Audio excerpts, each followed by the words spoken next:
Right, here's another modelling paper. This one is called Long Jump. This task is about modelling long jumping. Athletes run along a track and then jump as far as they can in one leap. The horizontal distance jumped is called their long jump distance. So we've got a little diagram. There's the run up where they run, the take off where they actually leave the ground, fly through the air, and then they land. At takeoff, athletes jump up, giving them vertical speed. Their horizontal speed carries them forward in their flight through the air. The vertical speed and the horizontal speed give the takeoff speed. Number 4, so the first question. Here is a formula connecting the vertical speed v in meters per second and the maximum height j meters jumped by the athlete. It says that v squared equals 20j. An athlete has a vertical speed of 3.5 meters per second. Find a maximum height jumped by this athlete. Right, so it's a very friendly question 1, as it often is. We know that v squared equals 20j. V is the vertical speed. We've been told that's 3.5, so 3.5 squared equals, and we want the maximum height. Well, we've been told that j is the maximum height, so 3.5 squared equals 20j. So if we want to get j on its own, we need to divide both sides by 20. So j equals 3.5 squared over 20. Go to our calculator. 3.5 squared over 20. And that gives us a maximum height in meters of 0.6125. So you probably wouldn't have to round that, but you certainly wouldn't be punished if you do. So I'm going to write 0.613 meters. Okay, so just over half a meter.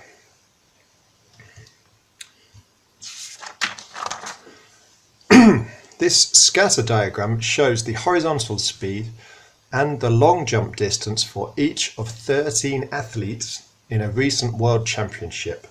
So always when you see a scatter graph, decide what's on each axis. Try and make yourself aware of what's going on, aware of the context.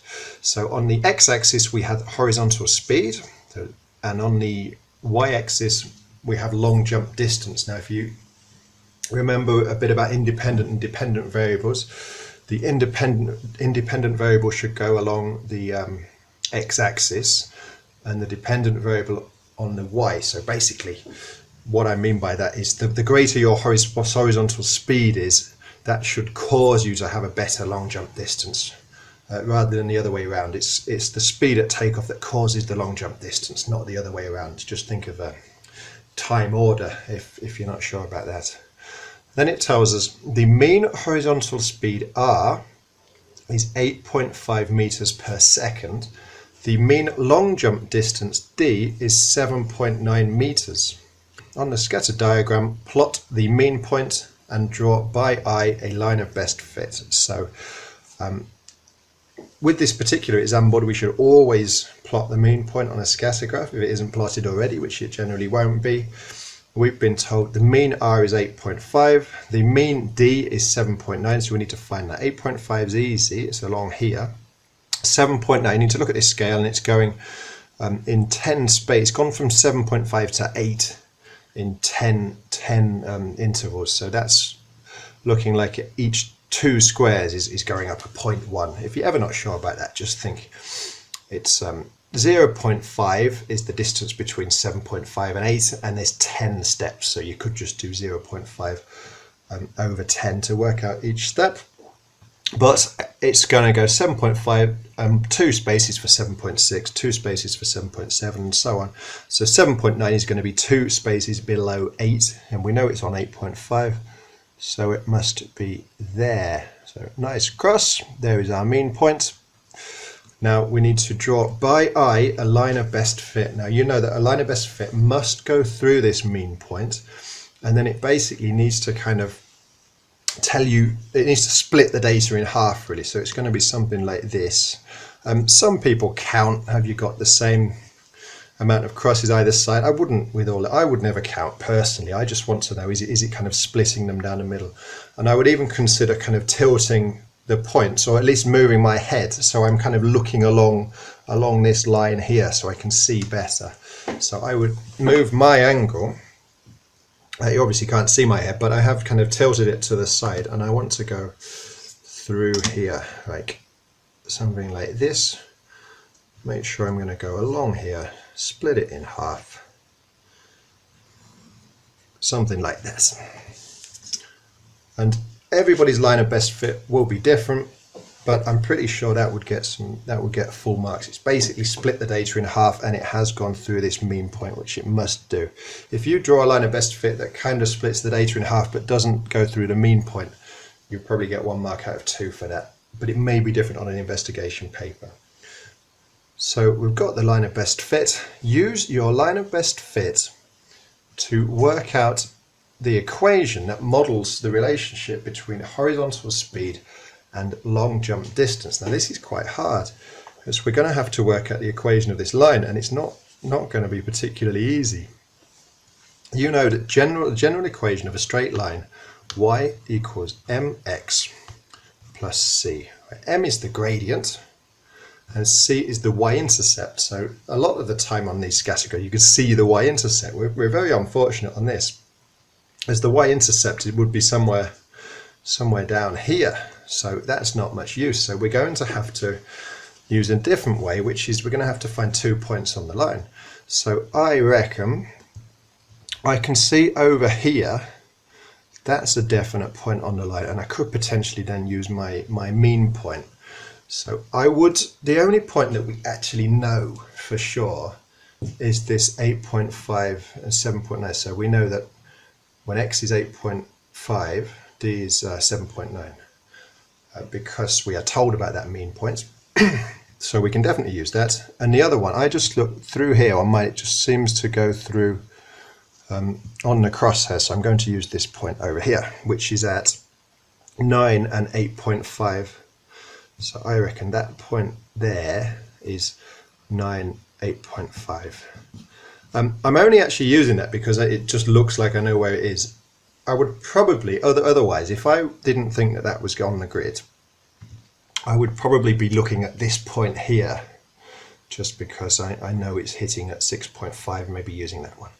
But I'm going to use this point and the known mean point.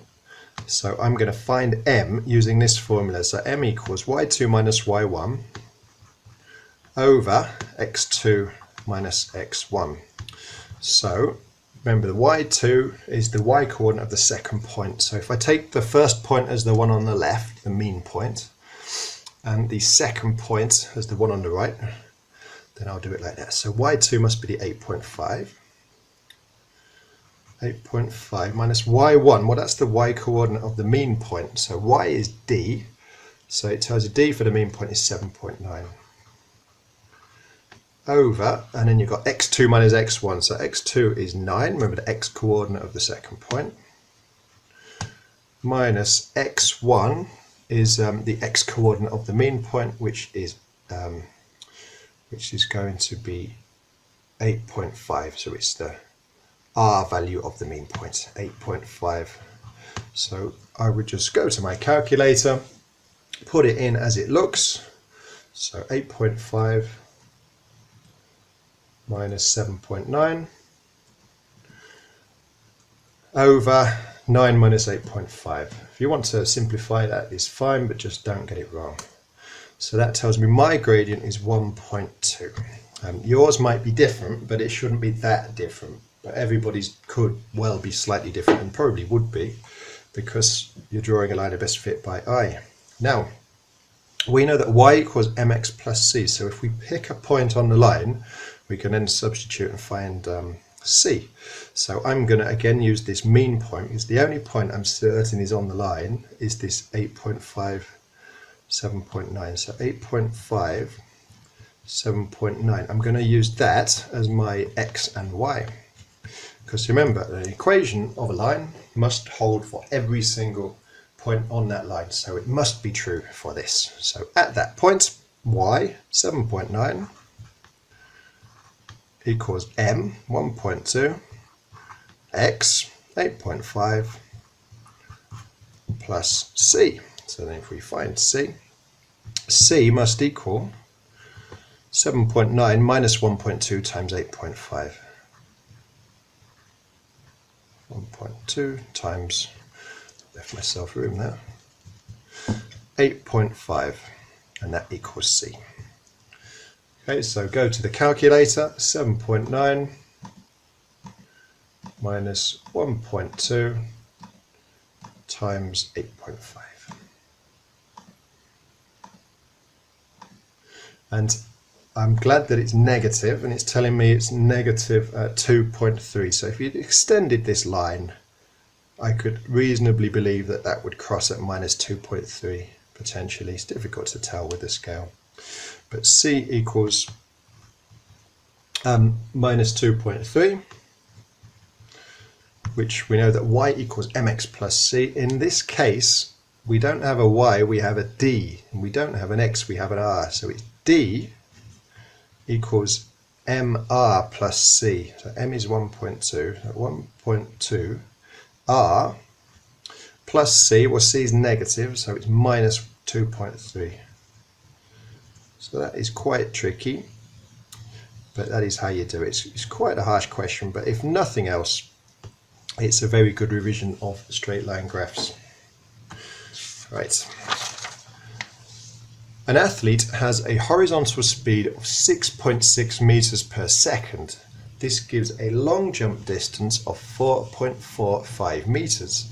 Compare this long jump distance, the actual long jump distance, with the distance given by my equation, or our equation, for part 2. So part 2, we've just found the equation here. So we're going to see if the actual distance jumped when the horizontal speed was 6.6. We're going to see if that is close or far away from the distance predicted by the model. So when I substitute the r value, remember when I talk about independent and dependent variables, we use this to predict the distance from the horizontal speed, not the other way around. So I need to only feed the horizontal speed into this. So we know that d equals, well, our model says that d equals 1.2r minus 2.3. 1.2r minus 2.3. So that means d, the predicted distance, would be 1.2 times r. Remember, r is the horizontal speed, 6.6, minus 2.3. So we're expecting it to be reasonably close, but given that it's the first model, it probably won't be that close. But if it was a long, long, long way out, I probably would think that I made a mistake. So what is 1.2 times 6.6 minus 2.3? 6.6 minus 2.3. So that is giving me 5.62 meters. So D predicted is 5.62 meters. So that's telling me that the model overestimated the distance jumped.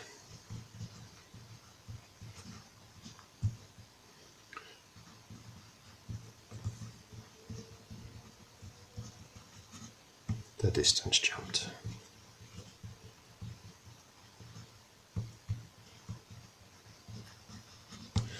Right, long jump distance and horizontal speed, or long jump distance d and horizontal speed r, can also be modelled by the following quadratic equation. So we've now got a model that I imagine would be more sophisticated and will probably, if we're going to use it, give me an answer for d that's closer to the actual d than this one was.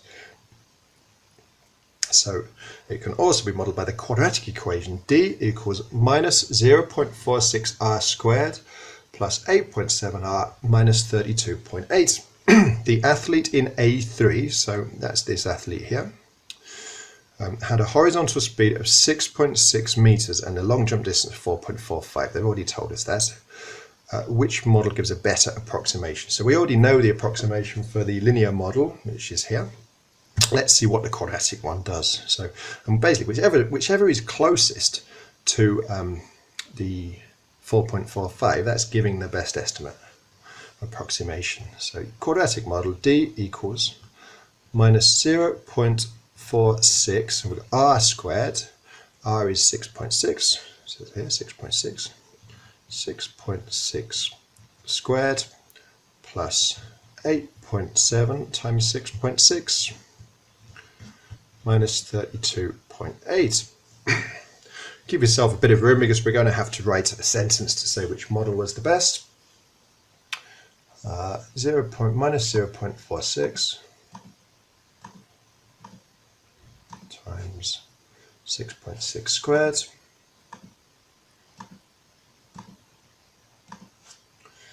plus 8.7 times 6.6 minus 32.8.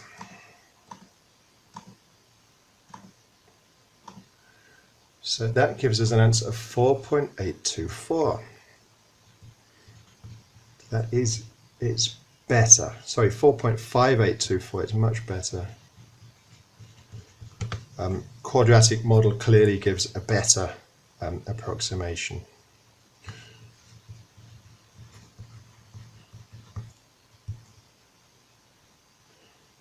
Quadratic model gives better approximation.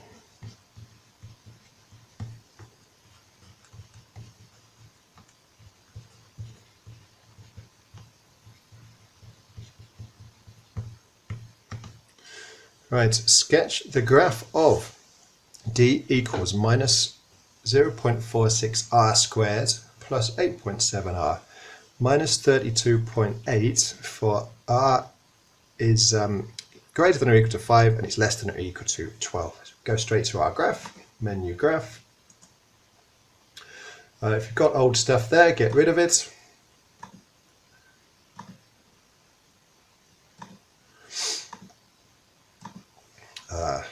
Minus 0.46, we obviously don't have an r, but we have an x. Minus 0.46x squared plus 8.7x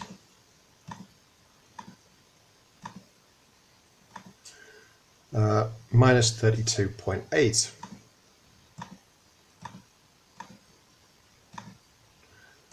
Okay, so for the drawing, now that's obviously not what we want to be looking at. The graph gives you some clue. Right? You already know that your x min needs to be 5 and your x max needs to be 12. And really your y min, looking at that, there's nothing below the x-axis. So your y min is going to be 0. And then for the rest, for the y max, we're probably going to have to do a bit of trial and error. So go to your view window, shift V window. X min definitely 5, X max definitely 12, Y min, so skip over to Y min, and that is also going to be 0. Y max I really don't know, so if I don't know I sometimes put 10 and then I'm quite prepared to come back. So we'll draw that, and actually that's not bad, so I probably could stick with that. I kind of wanted it to be worse than that so I could adjust it. So say, let me just do simulate. So say that had been y max had been 5, for example, and we have a look at that. You would then see that we're missing a bit off the top. So then you would know that you need to make your y maximum larger. So you might say, oh, let's go up to 10 and have a look at that. And there you go, that looks quite nice. So we're going to go with that. And you need to say what your y max is. So the top of this graph is 10. Very important communication mark. You need to give some scaling to this y axis. So then looking at it, we have a root somewhere over here. So we can, if you want to find where that is, you can have a look. If you just want to confirm, we have a root there. So when x is 5.199, y is 0, so that's a very important. So just above the 5, we have a root there. And then if we look at the graph, it goes up to a maximum, which is probably a bit more than halfway and towards the top, so maybe over here. And then it comes back down to probably slightly more than half of the height of the window, so maybe about there. And it needs to be a smooth curve, so it goes up to the maximum and it starts to drop. Something like that, right? And I think that would be enough.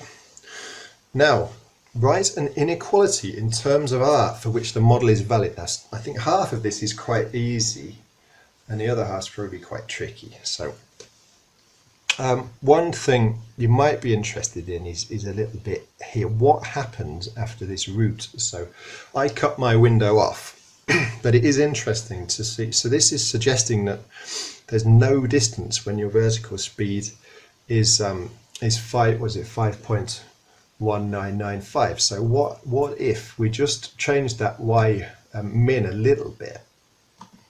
Let's just go down to say -2 and draw it. And actually it does go negative, so you could even do that. You could say, well look, it goes negative there. I don't think you'd lose a mark, but you might, because they've kind of suggested that they're not interested in the other quadrant. But for answering this question, it really is relevant. So basically, is it reasonable that you would jump a negative distance? Negative distance in this context means going backwards. So is it a realistic approximation that when your speed, your horizontal speed approaching the long jump takeoff area, when it's less than about 5.2, you actually go backwards? Well, clearly that's not right. And also, if you look at this point here, well, there's a point here which we can find where even though you're going with more takeoff speed, it's actually giving you less distance. So is that realistic? I suppose you could argue, well, maybe it might be harder to do the technical bits of the jump if you're going too fast, maybe, but I'm saying that really this probably invalidates the model. If this model is purely based on horizontal speed, then potentially it's only really valid when it's increasing as speed increases, so that happens up to here, and also it's clearly not valid when it's giving negative distances, when you still have some speed. Surely you would need a negative horizontal takeoff speed to jump backwards, unless you actually jump backwards. So I reckon we need to know, definitely need to know where that root is. So let's go back to that, to the root, and that's telling us x is 5.1999. So there's three significant figures, that's 5.20. So 5.20. So at that point, when x equals 5.0, you have no distance, which is also really, that doesn't make any sense, does it? Would you approach the thing at 5.2 meters per second and have no distance at all? I don't think that's reasonable. So I think x needs to be bigger than that. I keep saying x, I'm talking about the graph. What I really mean is r, the horizontal speed. So r needs to be greater than 5.20. And I think that's probably the easier bit of the question. And then after that, we also need to consider what is maximum. So we're going to have to find that point. In fact, for communication marks as well, you probably would be, it would be a good idea to say where these points are. So that is 5.20 and 0. And then I want to know where this maximum is. So shift G solve, find the maximum. And that is at x equals 9.456, so we'll call that 9.46, and y equals 8.335, so we'll call that 8.34. So once you get beyond a horizontal approach speed of 9.46, it's saying that your distance goes down, so I don't think that's reasonable. So it is awkward to say, well, is it valid up until the maximum or up to just before the maximum? I suppose you could argue either, but I guess the fact that they're suggesting that there's this maximum probably means that you would be better placed if you sort of said, well, actually, it's valid where all the time all the time where this distance is increasing as the takeoff speed is increasing, the model's valid. But otherwise, it's probably not valid. So the actual suggestion that there's a maximum is probably a bit false. So we're going to say it's valid up until just before this maximum, which is at 9.46. But if you put less than or equal to, the mark scheme doesn't necessarily suggest that it allows it, but I think it would be very, very cruel to not allow it. Okay, number 6. When athletes jump, they take off at an angle A to the horizontal. The vertical speed and the horizontal speed give the takeoff speed in T, capital T, meters per second. So here you go, they take off at this takeoff angle, and then they kind of jump in this parabolic loop, so they go up and then they come down because of gravity. A model for the long jump distance d meters is d equals t squared sine a cos a over 5. Sketch the graph of y equals sine a cos a for a between 0 and 90, including both. And it gives us an x min and an x max. It does suggest a y min again of 0, but it may be that we need a little slither, but I don't think so for this one, but we'll have a look. The y max, again, it's going to be some trial and error. So first thing I would say, once you get into trigonometry, make sure you are in degree mode. When we come around in the exam and we reset your calculator, it will default to radian mode, so you need to make sure you're in degree mode. So go to Shift Setup, and you can see I'm in radian mode, so if I try and plot, it's not going to look right. So you need to make sure this is in degrees. So as I say, even if you think, oh, I'm always in degree mode, it's no problem, you will not be in degree mode once I reset your calculator. Right, so go to the graph, get rid of the last formula. And we've not been asked to sketch the whole thing. Another thing that you could do if you're going a bit quick is try and sketch all of this. Don't. We're only interested in the sine a cos a. So sketch y equals sine a cos a. Sine a. So we don't have an a, we have an x. So sine x cos x. Cos x. Go to your graph. And that looks awfully wrong. So we definitely need to go to our view window. Shift V window. And we need an x min of 0, an x max of 90. I'm going to set my y min as 0.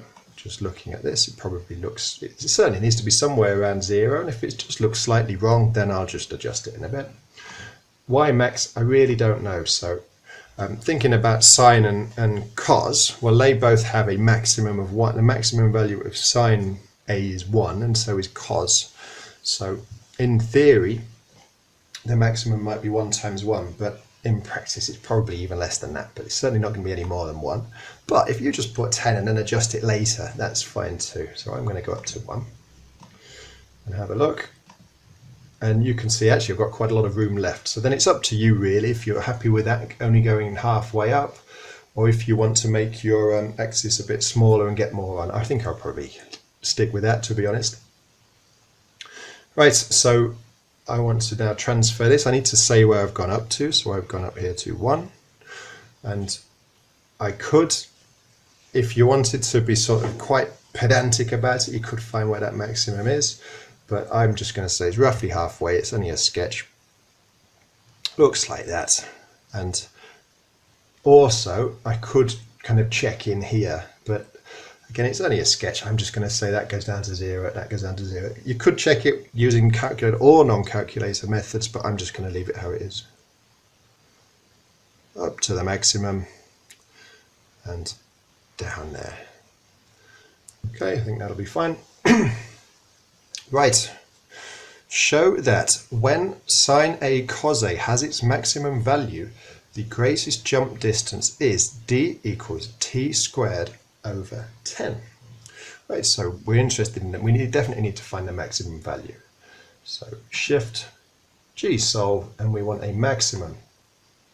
And that's telling us that the maximum value is 0.5 when x equals 45. So a equals 45. And I could good communication. Let's write that down. So 45 and 0.5. Okay, so we want to find d equals t squared over 10. That's what we want to show, but we're going to have to use this formula here. So let's write that down. D equals t squared sine a cos a over 5. So we know that for the maximum value of sine a cos a, well, we know that happens when a is 45, but actually, just looking at it, we know that the maximum value of sine a cos a is 0.5. So we can just substitute in here 0.5. So d equals t squared times 0.5 over 5. Which you could say, well, 0.5 is 1 over 2, and if you're showing that, you could do that. If you're not so confident, you can just say, well, what is 0.5 over 5?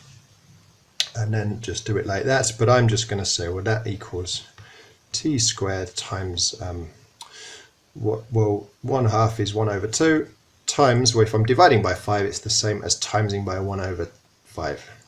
So that is, help myself a lot of room, I'll put it in here, equals t squared over 10. So that happens when d equals t squared over 10. So t squared times 1 over 2 times 5, t squared over 10. Right, an experienced long jumper has takeoff speed of 9.6 meters per second. This gives a long jump distance of 7.89 meters. Compare this long jump distance with the distance given by the formula in part B. So if it says just part B, it means part B of the same question, so of number 6. The formula is t squared over 10. And I think the reason why they're telling us it's an experienced long jumper means that he knows that he needs to take off at 45 degrees, I would imagine. So I'm going to write d equals t squared over 10. So we have been told, remember, I'm looking to turn a takeoff speed into a distance, into an independent variable, dependent variable. So we've been told the takeoff speed is 9.6, so it's going to be 9.6 squared over 10, and I'm going to compare that to 7.89 that it actually was. So what is 9.6 squared over 10? Let's go to the main bit of the calculator. 9.6 squared over 10.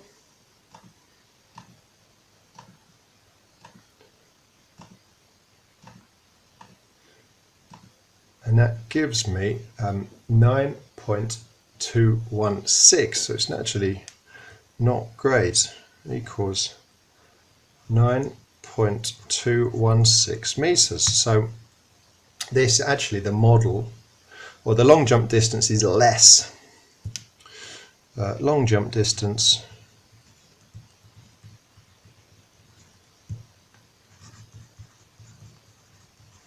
is less than that predicted.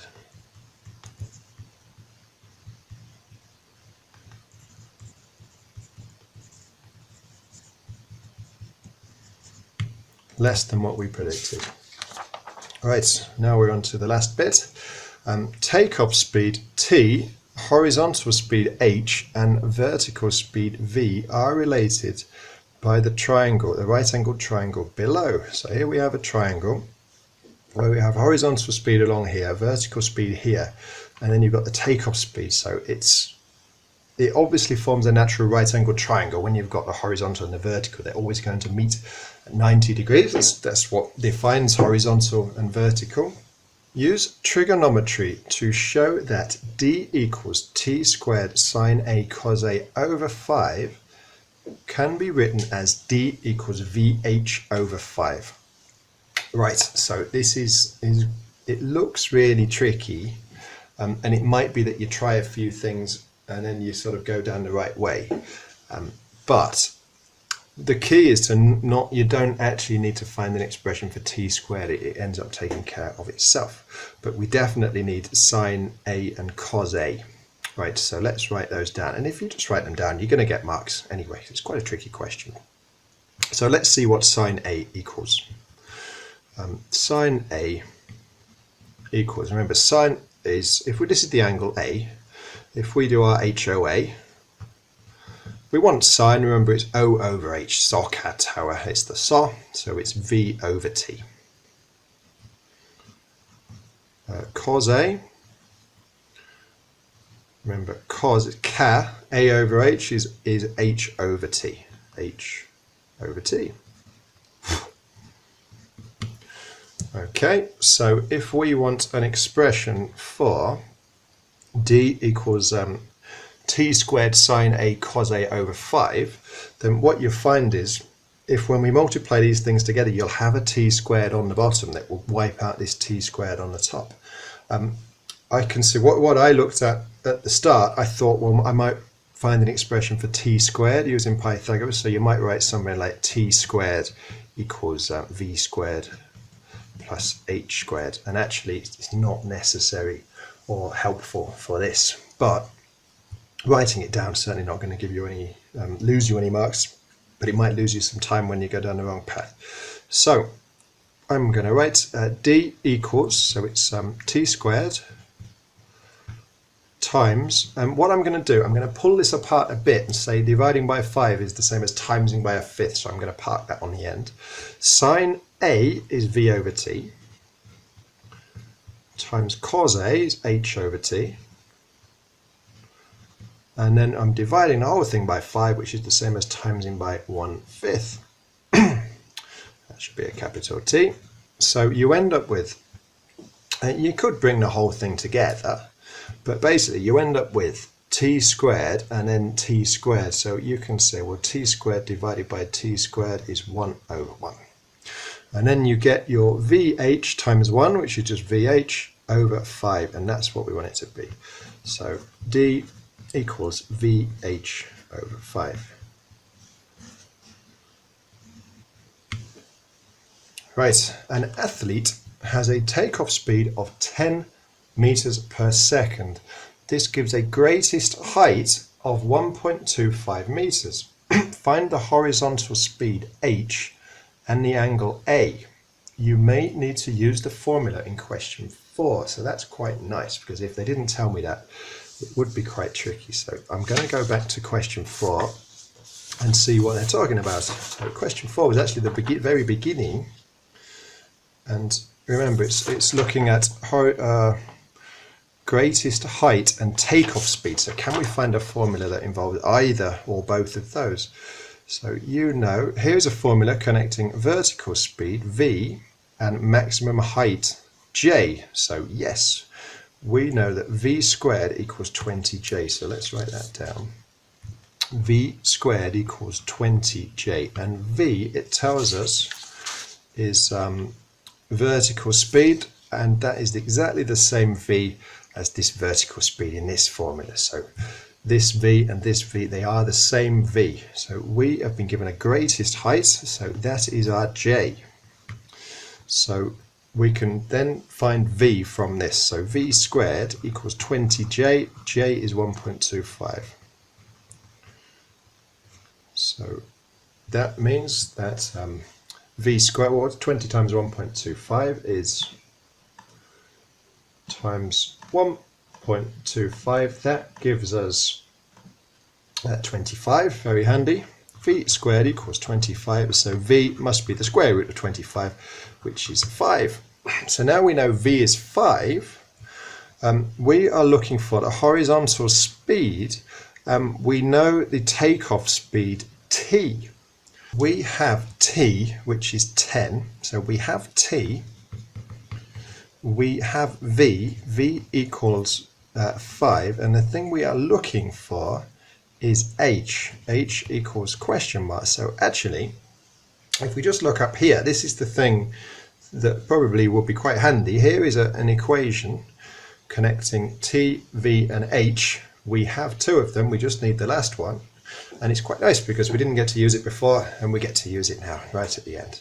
So T squared equals V squared plus H squared.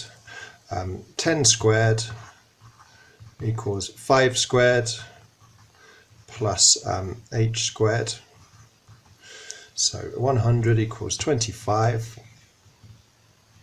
25 plus h squared, so we subtract 25 from both sides. 75 equals h squared, meaning h must be root 75. Go to your calculator. The square root of 75 comes out as 5 root 3, which is 8.66. 8.66 meters per second.